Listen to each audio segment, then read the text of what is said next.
Už příští čtvrtek čeká děti začátek nového školního roku, proto v tuto dobu vrcholí stavební práce na desítkách základních škol v Plzni.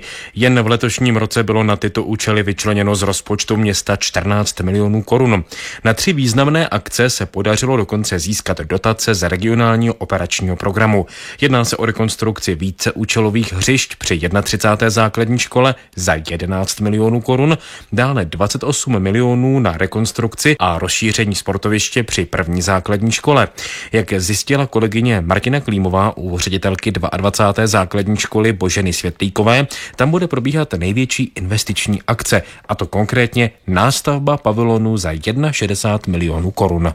Práce byly zahájeny v červnu tohoto roku tím, že bylo předáno staveniště a první činnost uvnitř školy začala na začátku prázdnin v červenci tohoto roku. Co vlastně celá ta akce stavební, která tady na 22. základní škole v Plzni probíhá, obnáší? Akce se jmenuje Nástavba budov 22. základní školy, takže na všech 3 hlavních pavilonech opravdu přibude jedno patro, které bude kompletně vybaveno i materiálem.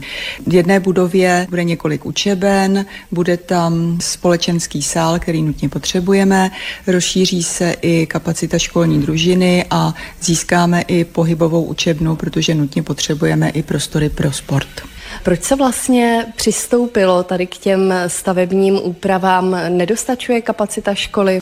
Tak v současné době je ve škole asi 600 žáků. Kapacita školy sice dostačuje, ale nemáme volné prostory pro odborné učebny, takže většina prostorů nově vzniklých budou opravdu odborné učebny. Naše škola kromě běžné výuky nabízí i rozšířenou výuku atletiky a rozšířenou výuku anglického jazyka a 2 z učeben právě budou sloužit této rozšířené výuce, takže doufám, že se ta výuka zkvalitní a bude pro žáky zajímavější.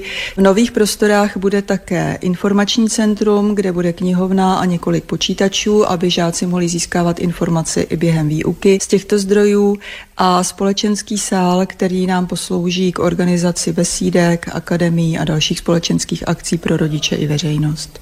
Co už je v současné době hotovo? V současné době jsou hotové práce, které by v podstatě jinak omezily provoz školy, to znamená napojení schodišť, takže ve všech pavilonech v současné době finišují poslední úpravy. Schodiště jsou hotová, musí být ovšem zamezen přístup žáků do těch prostor na budově školy a to právě probíhá v současné době.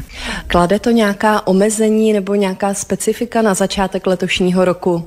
Největší radost jsme asi udělali dětem tím, že zahajujeme výuku až 5. září oproti ostatním školám. No a jinak asi největší práci s pracemi v současné době mají uklízečky, protože to je běh na dlouhou trať. Co vás ještě čeká a jak dlouho budou stavební práce na vaší škole dále pokračovat? Poté, co tedy bude uzavřena jakoby budova školy nebo budovy školy, tak bude probíhat nástavba, to znamená, že už se budou přistavovat patra, bude se zastřešovat, potom vybavovat samozřejmě, no a ukončená stavba a předání stavby by mělo být v listopadu příštího roku. Říká ředitelka 22. základní školy v Plzni Božena Světlíková. O nástavbě pavilonu za evropské peníze si s ní povídala Martina Klímová.